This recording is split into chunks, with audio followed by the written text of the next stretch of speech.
ስለ ኒውክሊየር ባንከርስ እናንሳ ወይ ደግሞ መሸሸጊያዎች። ሰዎች በተለይ በኮልድ ዋር በነበረበት ጊዜ ላይ 1970ዎቹ 1989ዎቹ አካባቢ የተለያዩ ሀገራት እንደዚህ አይነት ፍራቻዎች ነበራቸው።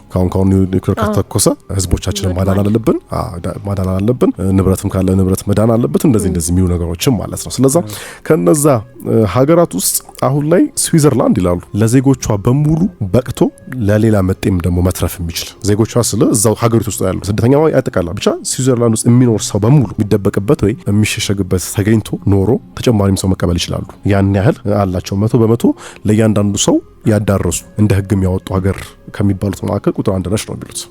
ስዊዘርላንድ እስከዛሬ ድረስ በህግ ደረጃ እያንዳንዱ ቤት የሆነ ነገር ቢፈጠር በሚል የኒውክሊየር ባንከሮች ወይ ደግሞ መሸሸጊያዎች አሏቸው። አሁንም የሚገነቡ ከሆነ ያንን ነገር ማድረግ አለባቸው ማለት ነው። ከዛ በኋላ የተለያዩ አፓርትመንቶችም ይሰራሉ አይደል? እነሱ ምናልባት ለ5 ዓመት ድረስ ከተፈጠረ በሚል እነዛ መሸሸጊያዎች ውስጥ ለ5 ዓመት የሚሆኑ ምግቦች የተለያዩ የሚያስፈልጓቸው ነገሮችም እነሱ በሙሉ እንደዛ እንዲኖራቸው ይደረጋል። ስለዚህ ሪል ስቴት ከሆንክ ትገነባና ለዛ ሁሉ ለገነባው የሚያስፈልግ የሚችል ምግብም የተለያዩ ነገሮችም የለም አስቀምጠ ነው ሂሳቡንም ሰራ በዛ ልክ ነው የምትሰራው። ይሄ ከ1963 ጀምሮ ሲደረግ የነበረ ነው ያሉት።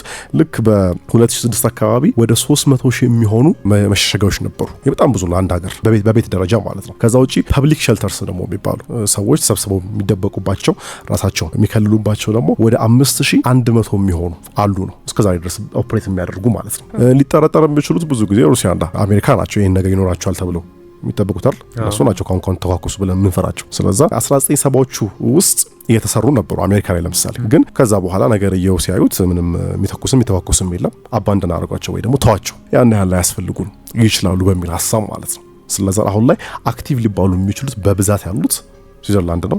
ግን እያንዳንዱ ሀገር የራሱ የሆነ ግልጽም ባይናገር የራሱ የሚደበቅባቸው ህዝቡን የሚያስቀምጥበት የተለያዩ የመንግስት ሰዎች የለም ለከፍተኛ ባለስልጣናት የሚሆኑ መደበቂያዎች ይኖራሉ ነው። ሌላው እጅግ በጣም ሀብታም የሚባሉ ሰዎች በተለይ ከ3 ዓመት ወደዚህ ባለው ጊዜ ውስጥ በጣም ብዙ እየሰሩ ነው እንደዚህ አይነት ነገሮችን ነው። የተለያዩ ደሴቶችን ይገዛሉ። ከዛ በኋላ ቡም አሁን ላይ እንዳልኩት ከ3 ዓመት ከ4 ዓመት ወዲህ በተለይ ከኮሮና አካባቢ ወዲህ እጅግ በጣም ብዙ የሚባሉ ሀብታሞች ወተለያዩ አይነት ደሴቶች ጋር እየሄዱ እነዚህ አይነት ባንከሮችን እየሰሩ ነው ያሉት። ማርክ ዘከርበርግ፣ ታይለር ፔሪ፣ ኦፕራ ዊንፍሪ በቃ አላቸው የሚባሉ ሰዎች በሙሉ እንደነዚህ አይነት ባንከሮችን ሰርተዋል።